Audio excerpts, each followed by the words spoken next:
नमस्कार विद्यार्थी मित्रांनो, पोस्ट ऑफिस भरती पहिली, दुसरी, तिसरी या ज्या मेरिट लिस्ट लागल्यात त्याच्यामध्ये काही ठिकाणी इथून पुढच्या मेरिट लिस्ट मध्ये कट ऑफ ड्रॉप एकदम जास्त वरून कमी होण्याचे चान्सेस आहेत.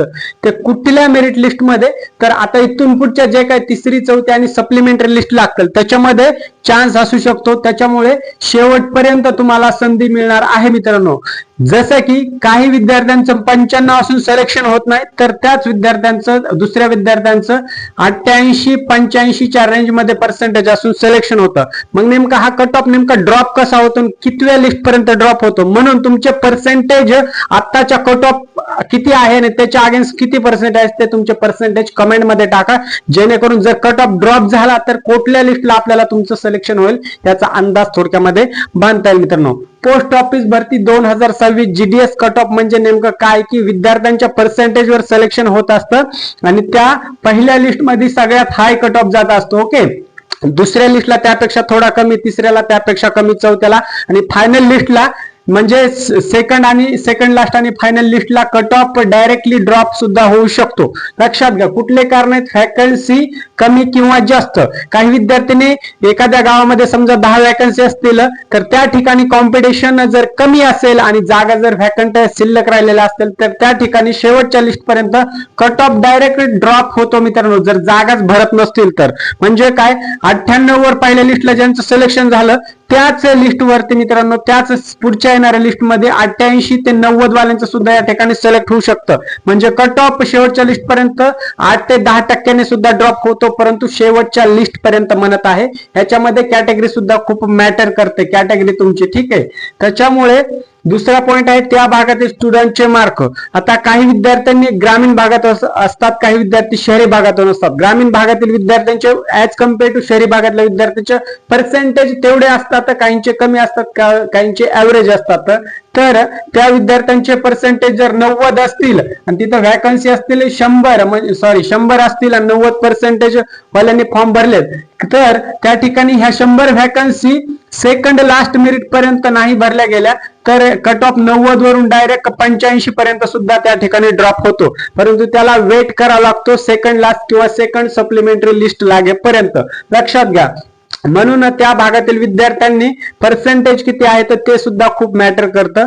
तिसरा पॉइंट आहे कॅटेगरीचा प्रभाव. आता तुमची जर ओपन कॅटेगरी असेल, SC, ST, OBC, PW कुठलीही कॅटेगरी असू दे यापैकी, तर कॅटेगरीचा प्रभाव कट ऑफवर कसा पडतो लक्षात घ्या. सगळ्यात कमी कट ऑफ PWD चा लागतो. लक्षात घ्या, तुम्ही पहिली, दुसरी, तिसरी लिस्ट पहा, PWD कम्पेअर करा ओपन सोबत, SC, ST सोबत आणि OBC कॅटेगरी सोबत. सगळ्यात कमी कट ऑफ PWD वाल्यांचा लागलेला आहे, कारण तिथं कॉम्पिटिशन ही कमी असते, जागा ही कमी असतात. त्या लेवलला जर बघितलं तर सगळं समतोल प्रमाणात बांधलं गेलेलं असतं. त्याच्यामुळं as compare to other category PWDचा कट ऑफ कमी असतो. त्याच्यानंतर SC आणि ST वाल्यांचा कट ऑफ थोडासा कमी असतो as compare to open on OBC.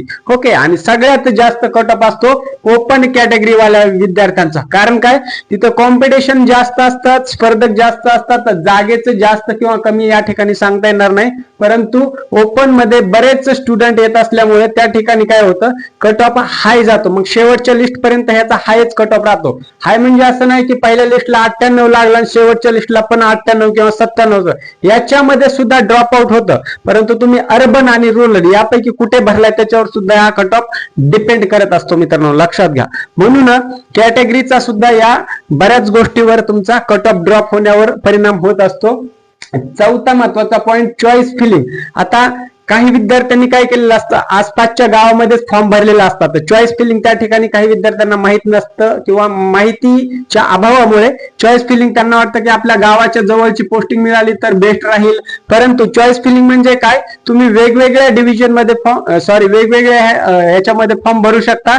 त्याच्यामुळे नंबर ऑफ मल्टिपल चॉईस तुम्ही जर चॉईस केले तर त्या ठिकाणी तुमचा चान्स लागू शकतो. म्हणजे जरी कट ऑफ ड्रॉप नाही झाला तरी काय होतं, जर वेगवेगळे तुम्ही प्रेफरन्सेस निवडलेले असतील तर त्या ठिकाणी तुम्हाला पहिल्या नाही, दुसऱ्या नाही, तिसऱ्या किंवा शेवटच्या किंवा सेकंडला चौथ्या सप्लिमेंटरी मेरिट लिस्ट पर्यंत त्या ठिकाणी तुम्हाला चान्स मिळू शकतो. म्हणजे वेगवेगळ्या ठिकाणी जेवढ्या व्हॅकन्सी असतील, म्हणजे या डिव्हिजन मध्ये तुमचं जर 10, 20, 30 प्रेफरन्स दिले असतील, परंतु जर कमी प्रमाणात प्रेफरन्स असतील तर त्या ठिकाणच्या व्हॅकन्सी भरल्या गेल्या तर त्या ठिकाणी तुमचा चान्स डायरेक्ट नाहीसा होतो. मग पर्सेंटेज तुम्हाला भले किती असणार, जर लिस्ट मध्ये नाव आलं तर ठीक, नाही आलं तर विषय सोडून द्यायचा. ठीक आहे. म्हणून चॉईस फिलिंग जे आहे ते जेवढ्या विद्यार्थ्यांनी वेगवेगळ्या ठिकाणी प्रेफरन्स दिले होते त्यांना चॉईस फिलिंग भरल्यामुळे त्या ठिकाणी चान्स मिळू शकतो. मग आता याचा कट ऑफ वरती, ड्रॉप होण्यावरती कसा परिणाम होतो लक्षात घ्या. जर तुमचं वेगवेगळ्या प्रेफरन्सने तुम्ही फॉर्म भरलेले असतील, त्या ठिकाणी व्हॅकन्सी शिल्लक असतील, भरल्या गेल्या नसतील, भरल्या का जात नाहीत तर विद्यार्थी डॉक्युमेंट व्हेरिफिकेशन मध्ये बरेचसे आउट होतात, काही चुका असतात त्याच्यासोबतच काही विद्यार्थ्यांना दुसरा जॉब मिळतो, हे वेगवेगळे कारण असतात. म्हणून तिसऱ्या चौथ्या लिस्ट पर्यंत त्या ठिकाणच्या जिथे तुम्ही प्रेफरन्स दिला होता व्हॅकन्सी भरल्या जात नाहीत. म्हणून तुम्हाला कट ऑफ ड्रॉप होऊन त्या ठिकाणी तुम्हाला नवीन चान्स मिळत असतो, लक्षात घ्या.